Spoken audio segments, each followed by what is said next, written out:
Okay. So today we have the honor to have Dr. Dana Peer. She's a specialist. She's a care specialist for dementia, a gerontologist, and occupational therapist. And she's passionately helping better the lives of people with dementia and their care partners. And she's consulting families to how to cope with aging, with dementia, with Alzheimer, with the challenges that it brings. And we are here all about modeling excellence.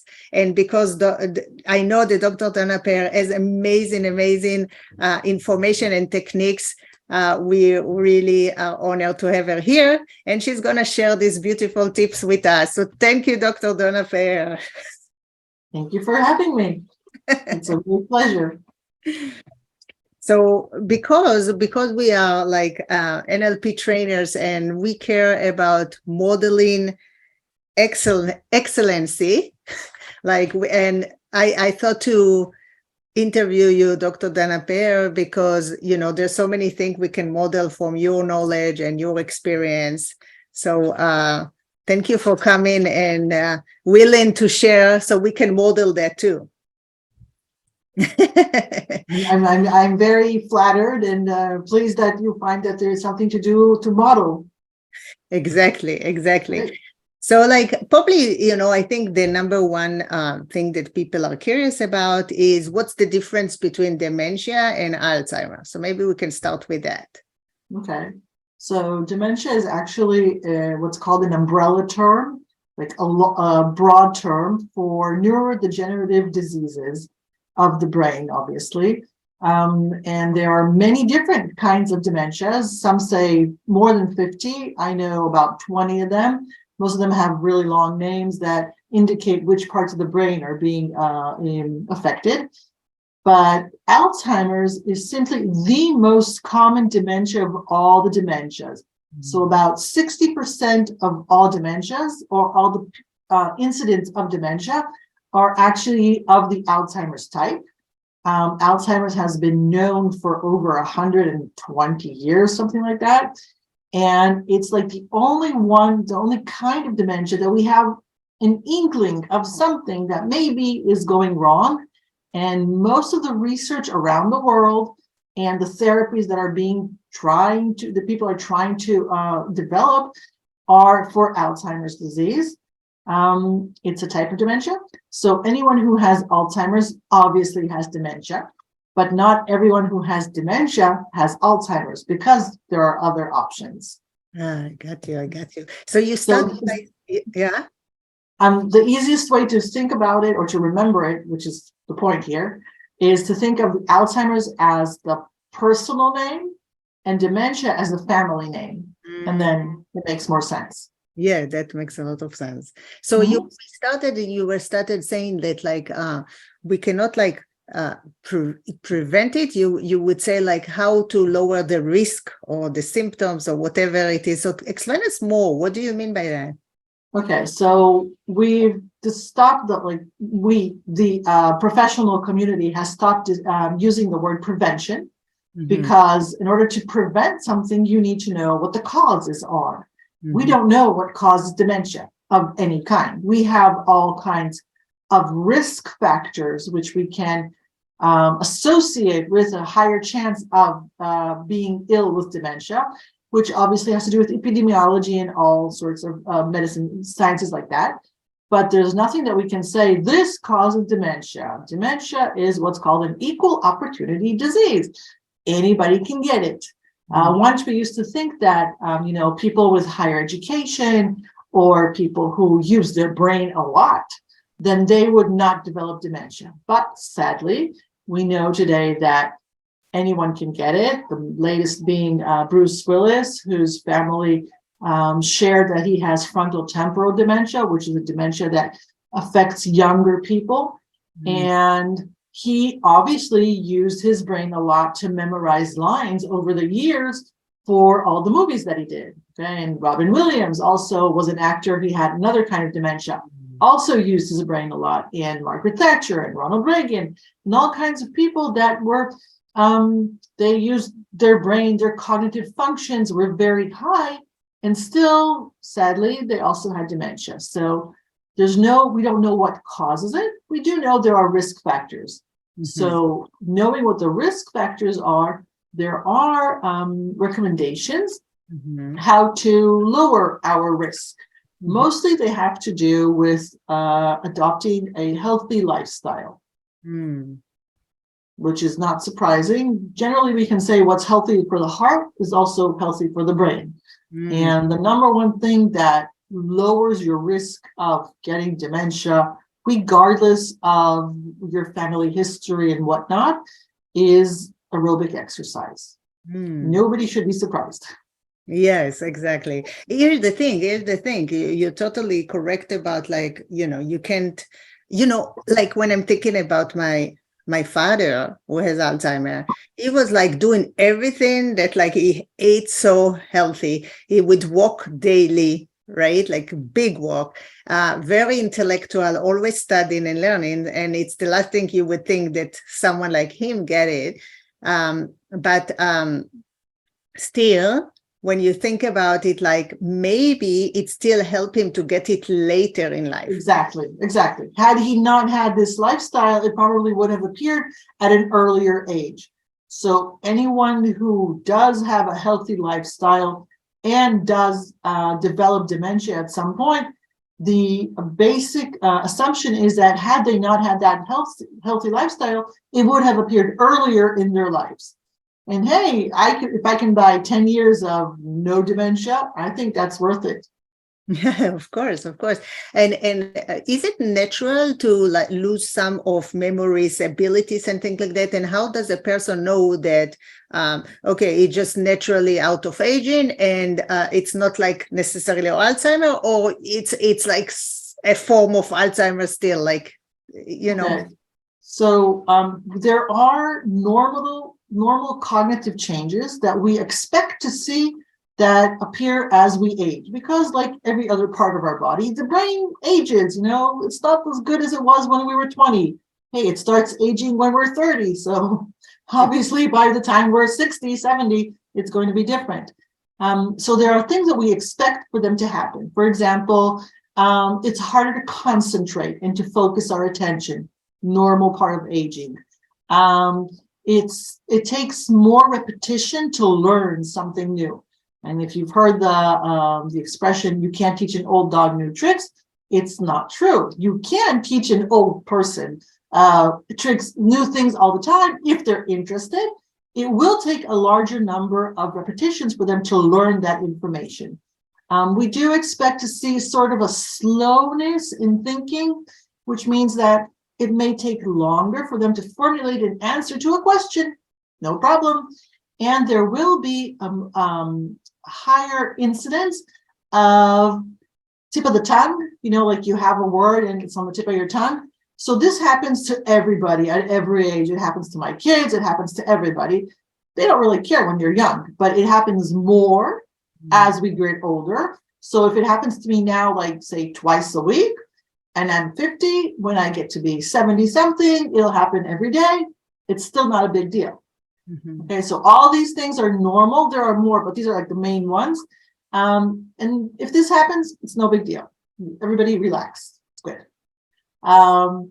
What happens is dementia is actually defined or diagnosed when there is a influence and impact on daily living, which means as long as something happens, I forget to go somewhere, I forget to bring somebody something, and it happens like once a year, once a month, it's no big deal. But when these things start to happen and impact my life daily, and it's always also compared to what was happened before, okay, we have to always compare to my former functioning. If I was someone who did not know how to read and I don't know how to read now, it's not because I have dementia, it's because I don't know how to read. Never learned it. It happens. So if it affects my daily life, then we have to start being concerned that maybe there is a cognitive change so much that we actually have dementia. Okay, but as long as it's just like not affecting my day-to-day life, it's not a big deal. Okay. Interesting. So also, I like when I read about the fact that you say like when someone, let's say, has Alzheimer, and it can be very frustrating if you keep telling him, oh, you have Alzheimer, you have Alzheimer. So what do you suggest to do instead? Because especially in NLP, we talk about labeling, it makes it worse. So.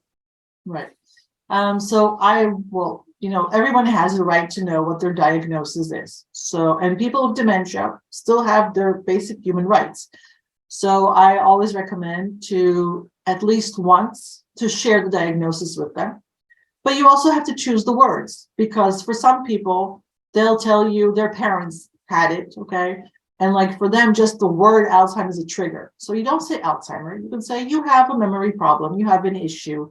And you always want to have a discussion with the doctor beforehand. Tell him, okay, for my mother, Alzheimer's, the word is a trigger. Please don't use it. Say you have a cognitive problem, you have a cognitive change, a memory change, whatever. And it's okay to use these words. Okay, we're not trying to masquerade it, but we also know we're being very sensitive to the person's triggers. And so I say, do it once and see how they react.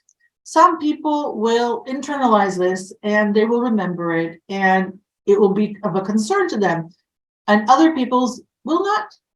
Now, even if it is a concern and they remember it, and even if they don't, what I suggest to do further on is actually to, I'm not going to say but it is to make light of it.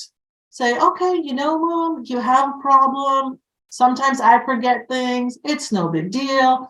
And we're here for you, because the main thing that most people who have a cognitive change are concerned about, and I could say generally all elder people are concerned about, that they're going to become a burden to their families.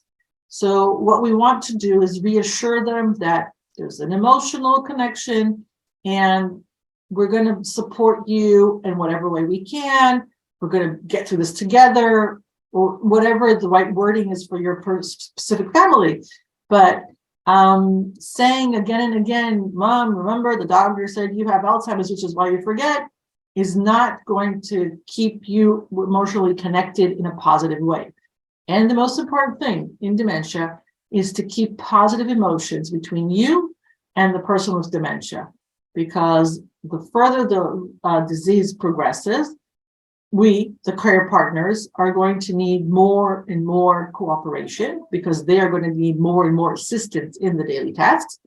And I'm going to cooperate as a person with dementia with someone with whom I have a positive emotion, positive feeling towards. And if you have irritated me and I am upset with you for I don't know what reason, but I feel upset, I'm just going to say no to whatever you say. And that's not going to make our life easier. So reminding them that they have a problem is not going to work. It's not something I would recommend to do. Well, absolutely. And, I totally believe that the person, if that's his identity, that it's part of him, now I'm Alzheimer, God forbid, but like I'm saying, then it's impact his behavior too, right? Like he can be at the beginning, he can be even like a little bit spoiled. Oh, they think I have Alzheimer's, so I can play with it. Oh, she can feed me. There was like one time even a funny scenario in one of the humor, TV show. Like they start to act into it unconsciously, and it makes it sometimes even worse, because it's like I see, like with my dad, for example, is that the expectation of the caregiver, right, which is mainly my mother, is that certain thing he cannot do on his own. So he started to act like that, but like we took him to a big event and all of a sudden we see him eating with a fork, right? But like, so it's the dynamic also with the caregiver. It's so interesting, and we will go to that in a minute, but like the labeling, right? We start to behave like that, we start to act. So instead, why not to say, okay, how can we enforce something that mainly put our focus on how we can do the best out of whatever it is?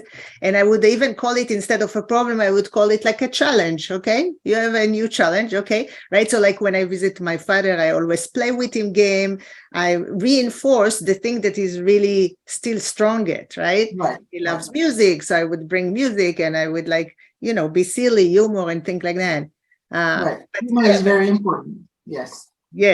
So those are the things that you mentioned that are very important to pay attention. how we also act to them. It's because like some people act like, oh, now I'm acting like is a baby, needs to learn everything, or it doesn't need to learn anything, or things like that. So let's talk a little bit more about like what is the hardship, the daily hardship that the patient also, but also the caregiver go through. What is like how the daily in general looks like? What does it require? For person with dementia, actually getting up in the morning and everything is a challenge. You don't necessarily remember what to do with all kinds of utensils and all kinds of tools, and where you are and who you're with and your identity. And everything is very, you're mostly guided by your physical needs and your emotional needs. But the emotions are very different. And because they're not sure what is going on, which is like how we build our reality, they have a different perception of reality than other people. And because it's in their mind, they're 100% convinced, sure, persuaded that their reality is the truth. Okay, like we're in a postmodern world, there is no absolute truth. But for each of us, we have a truth of how the world is. And for the person with dementia, what they feel and what there's in their mind is the way that they perceive reality. And there is no way that we can persuade them that they are wrong. And trying to show them all kinds of things, whether it's videotaping them doing something, and then they say they didn't do it, or having them sign something like, I will not do this and that, and then showing them, like, it's pointless, because they're like, that was not my signature, that's not me, you entrapped me, I don't know how you did this, technology, blah, blah, blah, but that's not me, okay? That's the way they feel. And for the care partner who is trying to do a lot of tasks, okay, all the daily tasks, and whether it's taking care of the person themselves or taking care of the house and everything else, and then also engaging them in a way and getting their cooperation, everything is much more challenging. There is a symptom of dementia, which is quite unique to dementia. It happens in other, sometimes psychiatric illnesses or after traumatic brain injuries, but is very common in dementia, even up to 80% of people with dementia. It's called anosognosia, and which actually means that the person themselves has a cognitive disability of understanding themselves, okay? There is no introspection. There is no understanding of what my difficulties are or what I feel that I have a problem. So the person thinks that everything is the same, and they feel young. They feel like they used to feel when they were in their 40s. But most people that I would ask, with my parents or my husband's parents, they're in their 70s, okay, and ask, how do you feel? How old do you feel? And they're like, oh, we feel like we're in our 30s or in our 40s. Now, what I feel is how I act.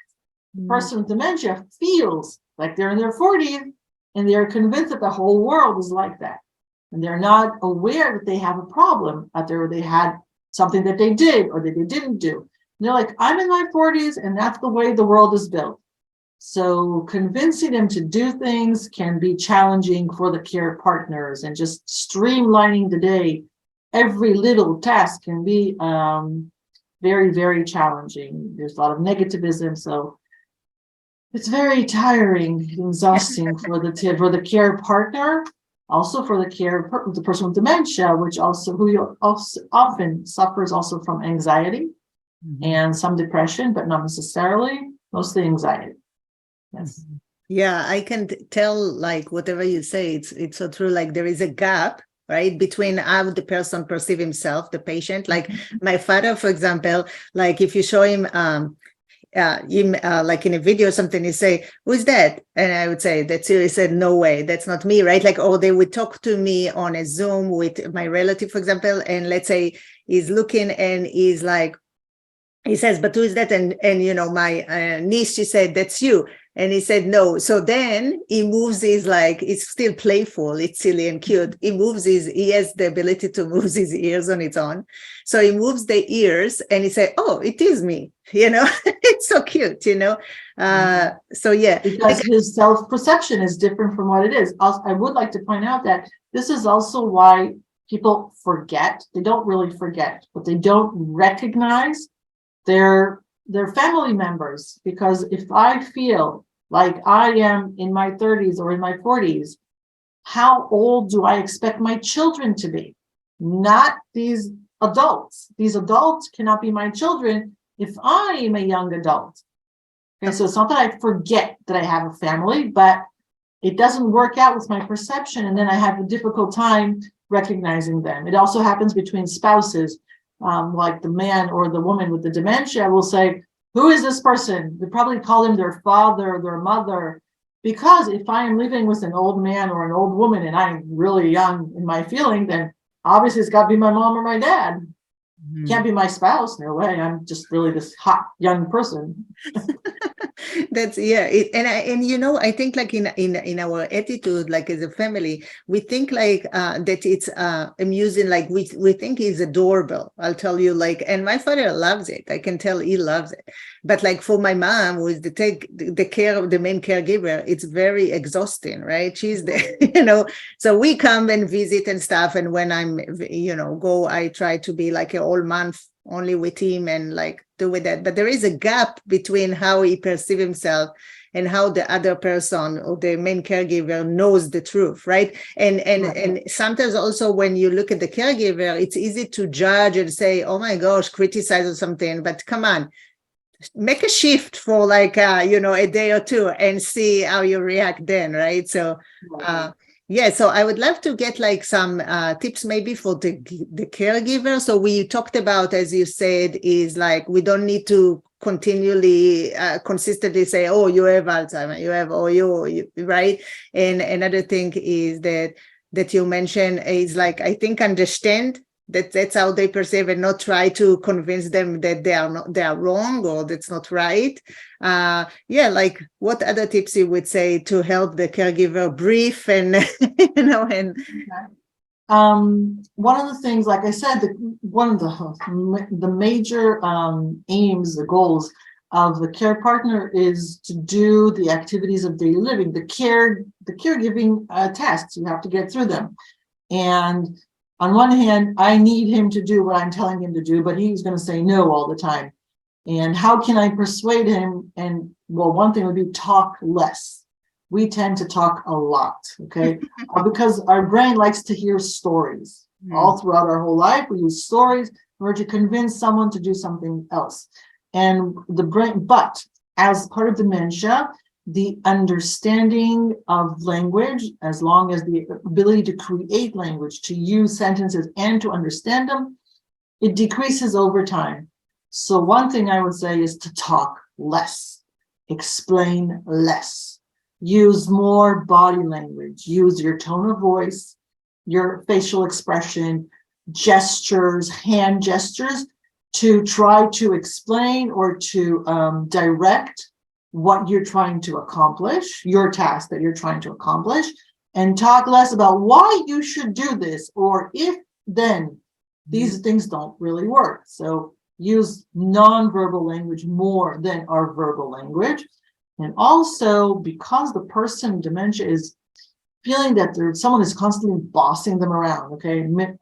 They open their eyes, and from the minute they open their eyes, someone is telling them, do this, do that, or actually mostly, don't do this, don't do that. And nobody likes to be bossed around. So one of the things I suggest is actually when you're want to get them to on board a task, you don't say, do you want to go outside for a walk? Because if they say no, you're stuck. You have to wait out for them to forget, and then you can bring it up again. Say, we're going out for a walk, which is a statement, not a question. And then you want to say, but you do want to give them a feeling that they have a choice. So I say, then you ask, do you want these shoes or these shoes? Would you like to wear this jacket or that jacket? Okay. And if you can bring the jacket or the shoes and show them and say this one or that one, that's the great. But everything we want to do is like, what do you want for lunch? I don't ask, what do you want for lunch? Because, hey, that's really hard to answer. And what if they say something you don't have at home? It's not going to work for you. So say, it's time for lunch. Do you want this or do you want that? Whatever you're willing to prepare. So my point would be, just to sum it up, it's like, don't ask open-ended questions. Make a statement and give two options to choose from, which gives a feeling of control and choice, which is important, but not too many choices. Too many choices is also very scary. I love that. I love that. And like to strengthen there, like I wrote like all your amazing tips. And to go back to that, like, so it's funny because in NLP hypnotic goal setting, it's like there is this bind question, like this or that. And no matter what they choose, we are good with that. And also like in general, people are triggered when you shoot them. You shoot their death, right? You should. So imagine like them, that they are more vulnerable, how much they are more triggered. And right. So and when you talked about if, then, all this cause and effect, right? It's like almost like sometimes threatening and stuff. So very good thing that like we also pay attention with, like, you know, people who don't have Alzheimer, right? We talked about the thing. What do you say to yourself that this means that, or that causes that, right? So like I like those things that, like, for sure you want to make sure when you talk, you know, the conversation, the power of your words when you talk with the patient. And also when you said about like the caregiver, many times they say, oh, you should do that, which we said it's not a good language. And also sometimes they limit the patient more than he can, because they like to control the situation. They don't want like to get messy house, for example. They don't want like, you know, to get messy food all over. And in general, I see with people in aging that like people start to, okay, I'll feed you, I'll do that, and I'll do that. And they take away from them some performance that they could do on their own, and they losing it. It's like losing a muscle. You know what I mean? Right. Well, this is the occupational therapist in me, which says function is more important. The participation in a task or in function or in an activity is much more important than the outcome. I don't care what comes out, you know. I don't want them to hurt the environment, but if they make it a little dirty or the dishes are not as clean as I would like them to be, so you go and do the dishes again later, you know. They put something else not in the right place, but the process of engaging in an activity is by far more important than the product or what we get out of it.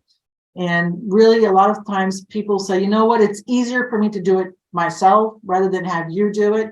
But it is at the expense of their purpose, their feeling as meaningful, okay? And also as they're trying out and using their cognitive functions that are left in some way or another.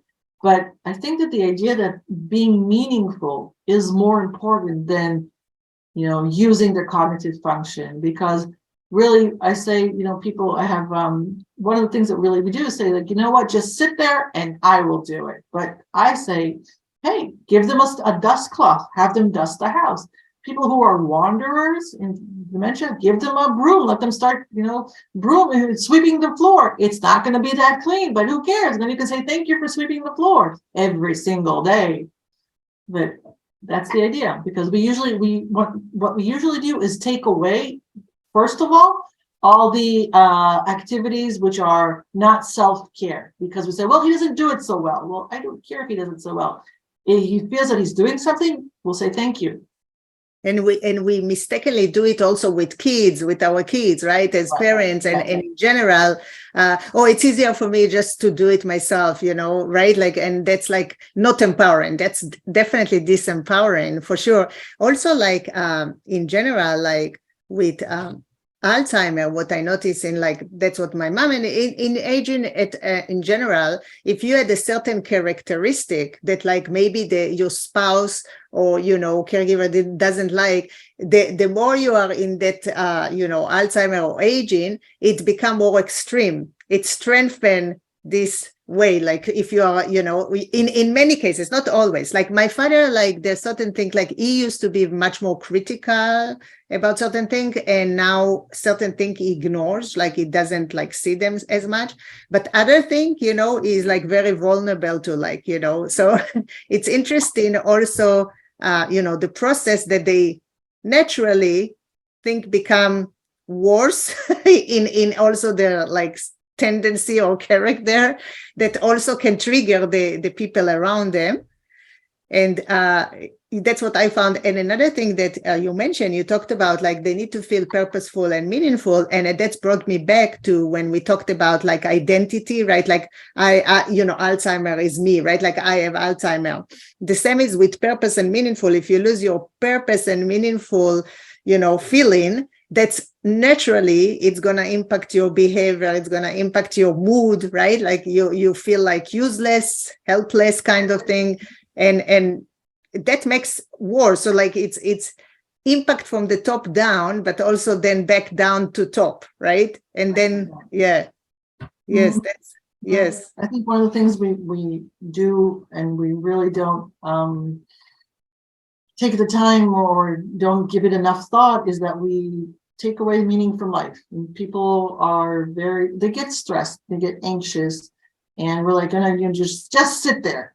But just sit there works for me if I got an 80-hour work week. I just want people to say, just sit there. But other than that, for people being engaged in activity, in doing things with the environment, whether it's a human environment or a physical environment, that's how I find my purpose and meaning in life, even in everyday things. And they don't go to work like they used to. And people, they put a lot of our self-identity is tied up to our work. And oftentimes what we will see is people with dementia believe that they have to go to work. And they have been retired for 30 years. So the family will say, but you've been retired for 30 years. Why do you want to go to work?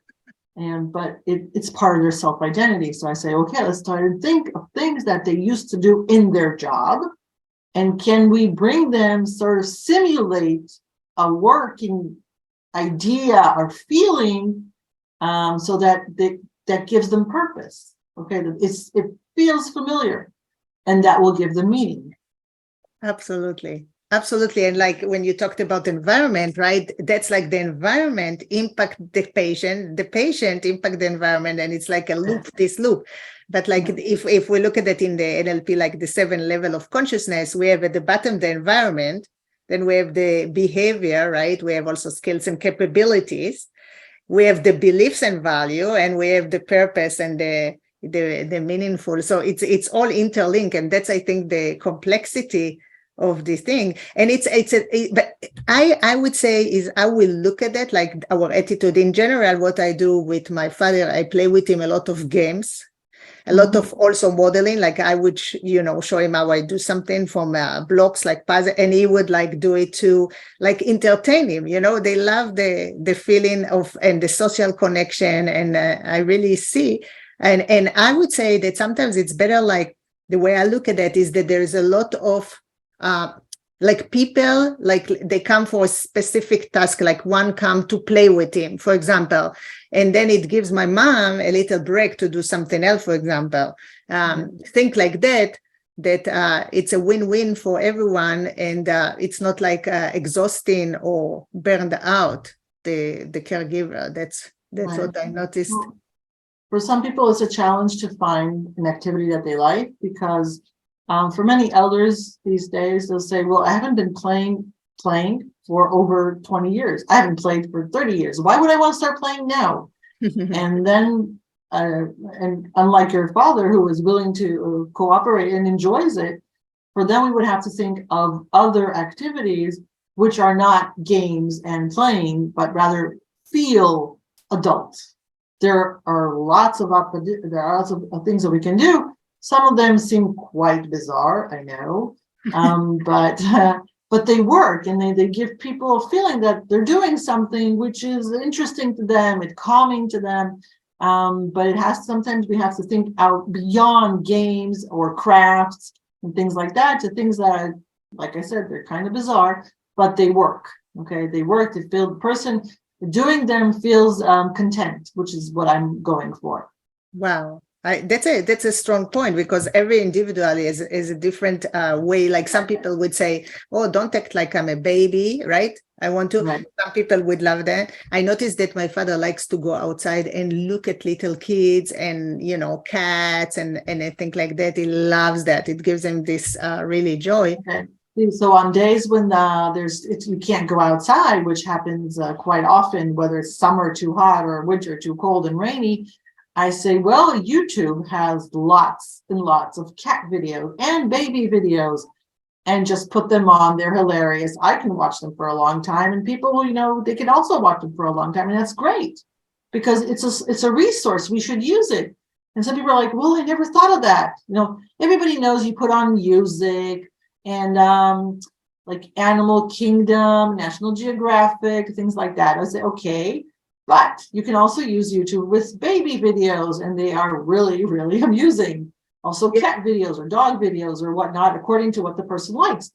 It's a great resource. Of course, if they can go out, that's great. But the weather sometimes does not cooperate.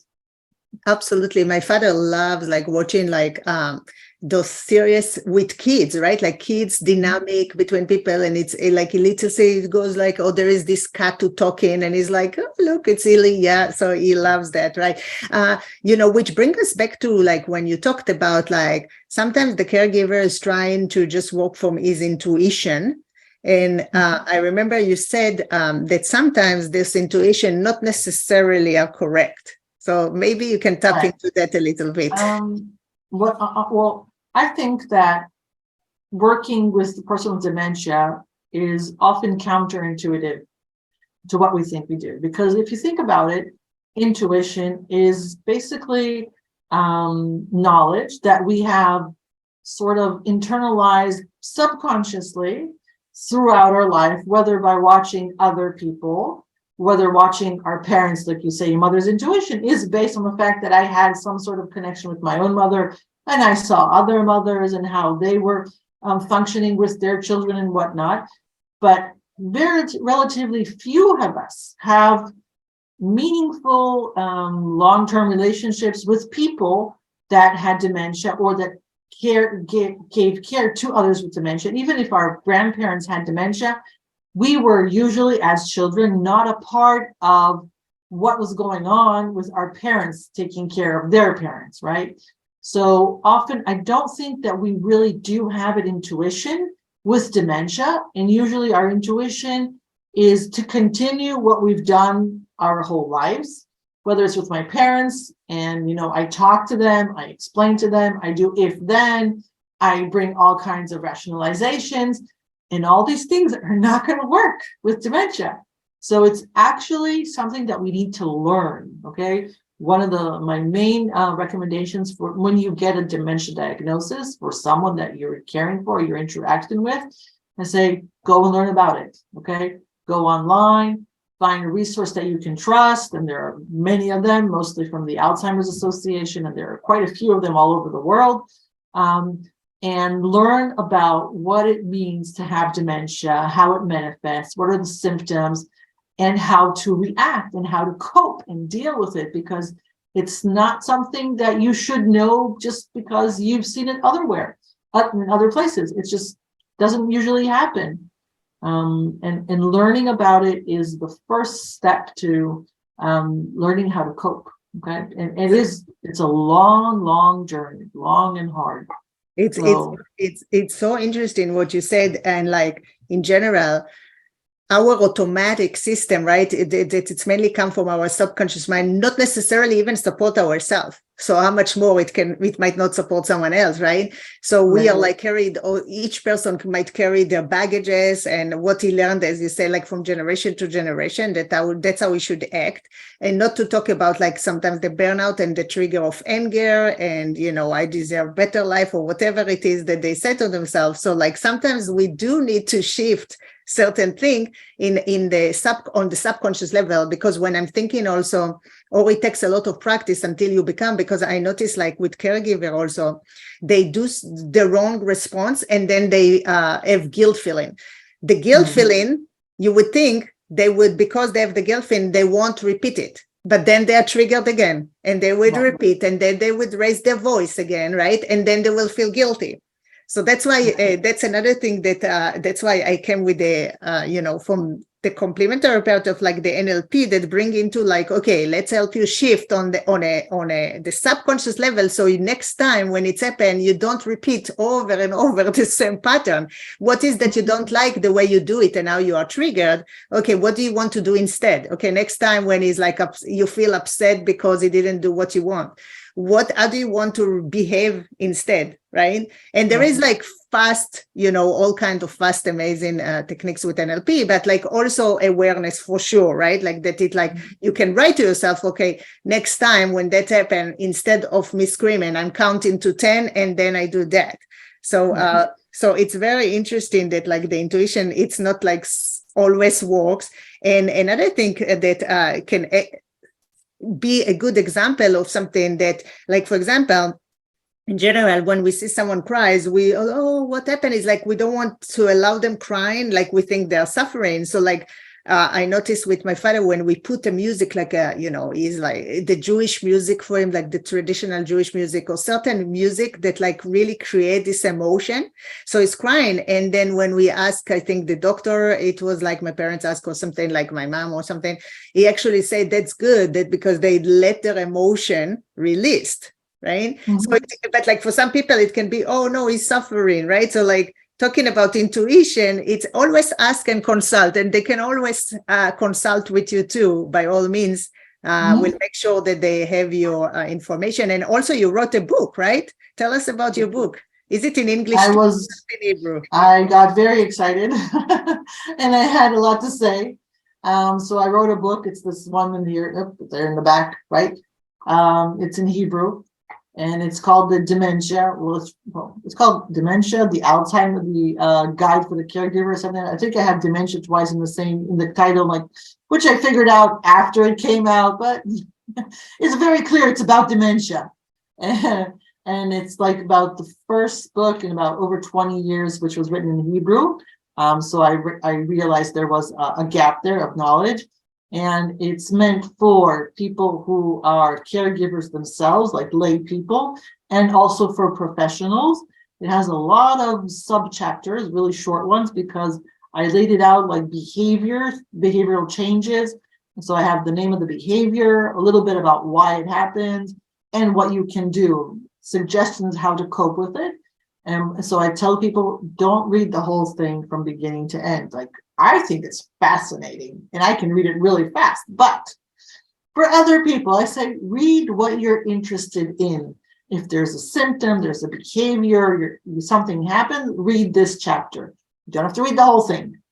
And I know the book relates to every dementia, through the whole dementia journey, all the way to the advanced dementia and end of life. Now, not everybody wants to read this at the beginning, and that's fine. When you get there, then you read about that.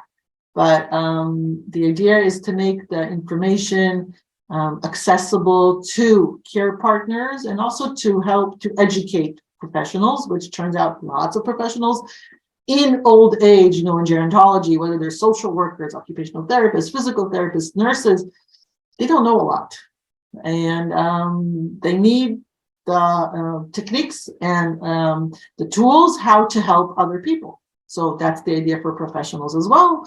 And I have had some quite good feedback about the book itself. So I'm pleased with it. Yeah, hopefully one day it's going to be also in English, but like if people ask specific question, I'm sure you can answer them. And wow, like it's so interesting. So we went through like so many aspects, right? Like also the caregiver, also the patient itself, what he went, maybe just like a real quick, like about their different stages and, how is it different? And then we will kind of like summarize what we went through and, let the viewer enjoy it and contact you with any question. So generally speaking, we say that there are generally really large degree. Okay. Three stages. There's the beginning, the middle, and the advanced stage. The beginning stage is very amorphic. Nobody really knows when it starts. Some people will pay attention and notice early on. Some people will take them much longer. The average diagnosis is actually attained 2 years after the symptoms started. By the time we realize, oh, something is wrong, let's go to the doctor and whatnot, it'll take a while. So it's usually the average is 2 years after. And people will say, oh, that thing that happened, was that? It's like, yes, that was the dementia. Okay.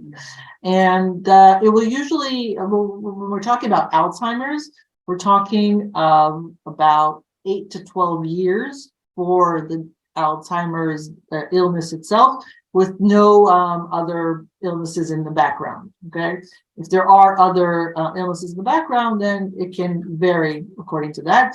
There are people, of course, who have Alzheimer's for 15, 20 years, or those with 3 to 5, but the average is 8 to 12. So the first few years, like say years 2 up to 3, 4, are for the initial stage. And then there's the middle stage, which is long and hard. Most behavioral changes will be there. And it's not so much that the cognitive changes are there, but what we really see is the differences in behaviors. Okay? Behaviors are very challenging in this point. And it's because the cognitive changes cause behaviors, or the lack of behaviors. The person will need more and more assistance in their day-to-day living.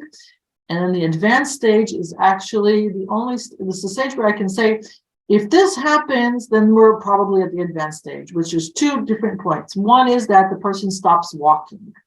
Okay, they have difficulty planning their way their body moves.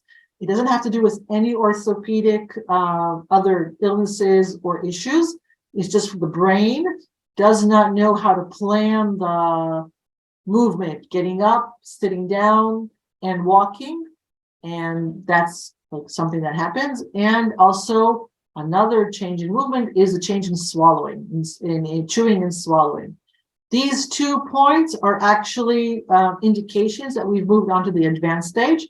The advanced stage itself can take several years. On average is about 2 years, but it can take 3, 5 years. The person becomes more and more debilitated and basically needs help in all functioning, and they will become more and more disconnected from the world, and mostly with their eyes closed, laying in bed, bedridden, and that's the way it is. It's long and it's difficult. Yeah. I also noticed that, like with my father, if you stimulate certain thing, you slow the process of the deteriorating. It's slow the process. Like it's like in almost like sometimes it's even bring back abilities that he couldn't do before. And that's again because of sometimes the environment, like they don't allow him, right? Like so, like I would sneak and let him take food on his own, and when my mom is like resting or something, all of a sudden it will even peel the apple, right? Like it would all of a sudden it will bring back. So like the way we behave with them, right? Like our response is a big make a huge difference. And another thing is that I know it's people, since you are here, and you know, sorry for taking a little bit more of your time, but like people are really curious also, and they have like this dilemma between like leave him at home, keep him at home with the caregiver versus put him in, you know, senior place, or, you know, that's like a big struggle that the family, I think, also go through. Well, generally speaking, in the gerontology world these days, we're talking about aging in place. There's a preference for aging in place, but dementia can bring about things that you cannot imagine, and I will not tell you. I've seen them. You know, seeing is believing, because even when you see it, you're like, I can't believe this isn't happening. But since it can bring really radical changes and bring people to extreme situations, there is no truth for everyone. And it's not a person's disease, it's a family disease, because the more the disease progresses, the person himself is less and less aware, and the family needs to do more and more. So I always say it has to do with finding out what are the family resources, okay, and not just the person himself. And I've had several adult children that I've met with, and I say, okay, dad is ill, but what about mom? And they're like, what about mom? I was like, well, no, we have to take care of her. She's going to die first because she's getting burned out just by taking care of him. Like, we hadn't thought of that. So I say we have to open our minds up to looking at it holistically, not just what is good for this person with dementia, but look at the whole picture. What is good for the adult children? How involved are they? They have their own lives, right? I don't think there's any parent that would like their children to give up everything just to move and take care of them if it's not necessary and if it's a really big sacrifice. And we have to look at the whole picture. So there's no right or wrong. It's very important to legitimize and say, I am sure everyone is doing the best they can with what they have, and we don't all have the same resources, whether it's money, whether it's time, whether it's physical or mental capabilities. And let's be honest, not everyone had a good relationship throughout their whole life with this person with dementia, whether it's a spousal relationship or a parental relationship. These also factor into how much I can or want to do for this person with dementia. And that's fair. It's legitimate, but we need to talk about it. Okay. I'm saying everything is fine. Just let's talk about it. Absolutely. And put it on the table, and then we can make a decision. And yeah, if they need like consulting with that, like with someone who just like objective, listen to you, see the resources and decide what would be the best for everyone. And right. Yeah, by all means, yeah, like even like the sometimes the idea of talking about it brings a lot of emotion, and again, it's not up to us. Sometimes it's up to the main caregiver, right? And also there is a lot of adjusting, like for example, my mom definitely needs help in a caregiver, but she has a very hard time of, just the thought of bringing a stranger at her environment, right? Think like that. So there's a lot of dynamic, and I'm sure they can always ask you, but like if we summarize what we talked about also in general what to do in order to at least have it like later in life, or like symptoms of it. We don't need to even to label it Alzheimer. We can like, do our best. I know there is also those game like for memory that people start to do, like, I forgot the name of the app. There are all kinds. There are several kinds, yes. Which I know that they help to like stimulate the brain and things like that. Anything that we didn't cover? I think we cover like how, like pay attention, like the mistakes. We saw a lot of mistakes that people do, right? We got tons of tips on how to take care of them, how to understand how they think, what happened in their mind. And we see it a lot, their distorted timeline, exactly, right? They won't remember something from last minute, but they will remember 30 years ago, and they will recall funny thing, like, and it can be really fascinating, I think, for the family, because all of a sudden they reveal things that they didn't know. Like they would say something, right? Like, my mom was so worried. Like, I don't understand. Like my father all of a sudden say, I went to the beach. What you expect, that I won't go into the water, right? Like, so right. So like it's yeah, we discover a lot of great things. So like I always say, have a good attitude and model excellence. Dr. Dana Peher can help you for sure. And if you have any more question, by all means, contact us and we'll make sure we connect. So thank you again, Dr. Dana Peher. Thank you so much. It was a lovely conversation. The time just flew by. Absolutely. It was amazing. Yeah.